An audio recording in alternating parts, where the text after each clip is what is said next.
अक्सर कौरवों की सेना के अग्रभाग पर दुशासन ही रहा करता था और पांडवों की सेना के आगे भीमसेन। वीरों के गर्जन, शंखों के बजने की तुमुल ध्वनि, विविध बांजों का स्वर और भेड़ियों का भैरवनाद, घोड़ों का हिनाना, हाथियों का चिंगाड़ना आदि सभी शब्दों से मिलकर आकाश को गुंजा दिया था।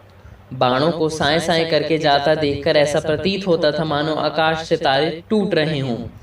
बाप ने बेटे को मारा, बेटे ने पिता के प्राण लिए, भांजे ने मामा का वध किया, मामा ने भांजे का काम तमाम किया। युद्ध का यही दृश्य था। पहले दिन की लड़ाई में भीष्म ने पांडवों पर ऐसा हमला किया कि देखकर पांडव सेना थर्रा उठी। पितामह का रथ जिधर चला उधर ही कालदेव का भयंकर नृत्य सा होने लगा। सुभद्रा पुत्र अभिमन्यु ये देखकर क्रोध में आ गए और उसने वृद्ध पितामह का बढ़ना रोका।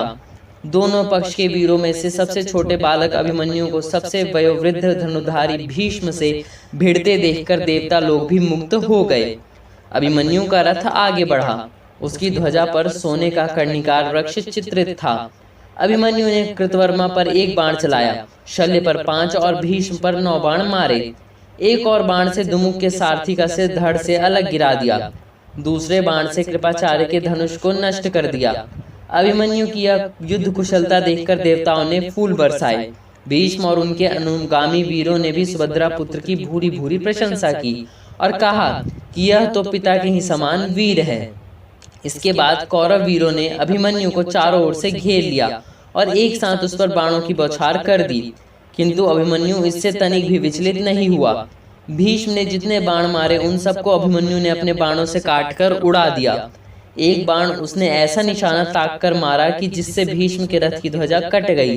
भीष्म के रथ की ध्वजा कटी देखकर भीमसेन का दिल बांसों उछल पड़ा और वह सिंह की भांति दहाड़ उठा। काका की गरज सुनकर भतीजे का हौसला भी 10 गुना बढ़ गया। सुकुमार बालक की इस अद्भुत रणकुशलता को देखकर पितामह का मन भी अभिमान एवं आनंद से फूल उठा। उनको खेद हुआ कि मुझे बूढ़े को अपनी सारी शक्ति लगाकर अपने पोते से लड़ना पड़ रहा है। यह सोचकर वह बड़े व्यथित हुए।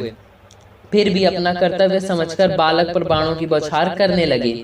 ये देखकर विराट, उत्तर, धृष्टद्युम्न, भीमसेन आदि पांडव पक्ष के वीरों ने आकर चारों ओर से अभिमन्यु को घेरकर अपने बीच में ले लिया और सबने भीष्म पर जोरों का हमला कर दिया।